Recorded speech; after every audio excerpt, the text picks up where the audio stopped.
Hello everyone, welcome back to my channel. ఇవాళ recipe ఏంటంటే super tasty and easy quick pulao ఎలా prepare చేసుకోవాలో చూపిస్తానండి. ఫస్ట్ అయితే స్టవ్ ఆన్ చేసి బౌల్ పెట్టుకొని ఆయిల్ అనేది వేసుకుంటున్నాను. గీ ఉంటే గీ వేసుకుంటే కూడా పలావ్ అనేది చాలా టేస్టీగా వస్తుందన్నమాట. బిర్యానీ దినుసులు కొద్దిగా జీడిపప్పు కూడా వేసుకొని ఫ్రై చేసుకోవాలి.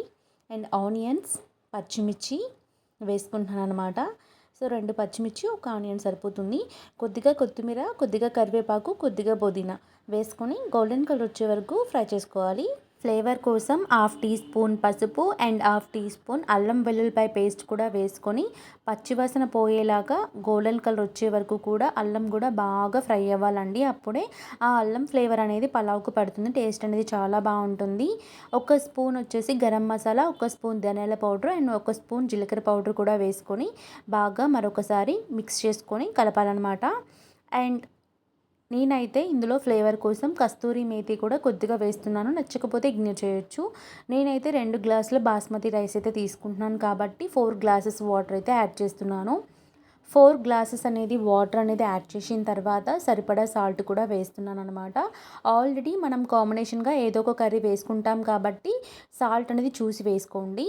అండ్ 2 గ్లాసుల బాస్మతి రైస్ అనేది నేను ఎసురు అనేది మరుగుతున్నప్పుడే నేను నీట్గా వాష్ చేశాను అనమాట.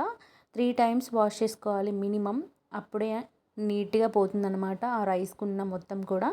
సో వాష్ చేసిన తర్వాత ఎసురు అనేది మరుగుతూ ఉందండి. ఇప్పుడు బాస్మతి రైస్ అయితే యాడ్ చేసుకోవాలి. చాలా క్విక్గా అయిపోతుంది అండ్ సూపర్ టేస్ట్గా కూడా ఉంటుందన్నమాట. చాలా అంటే చాలా బాగుంటుందన్నమాట. సింపుల్ మెథడ్లో ఇలా చేస్తే తొందరగా అయిపోతుంది. అండ్ బిర్యానీ దినుసులు కూడా ఎక్కువ మసాలాలు కూడా అవసరం ఉండదు. సో ఇసురులో వేసిన తర్వాత ఒకసారి మిక్స్ చేసుకోవాలి. మిక్స్ చేసుకొని నేనైతే రైస్ కుక్కర్లో పెట్టేస్తున్నాను. నార్మల్గా అలా కూడా బౌల్లో వేసేసుకొని కూడా మనం రైస్ అనేది పెట్టుకోవచ్చు అనమాట.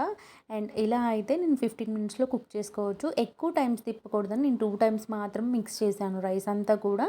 సో మరొకసారి మిక్స్ చేసుకున్న తర్వాత చూడండి ఎంత టేస్టీగా వస్తుందో. మీరు కూడా తప్పకుండా ట్రై చేసి నాకు కామెంట్ చేసేయండి. చూడండి విడివిడిగా వచ్చేసింది రైస్, ఒకదానికొకటి టచ్ కూడా అవ్వలేదు. కాంబినేషన్గా మష్రూమ్ కర్రీతో టేస్ట్ చేసామన్నమాట. నచ్చితే లైక్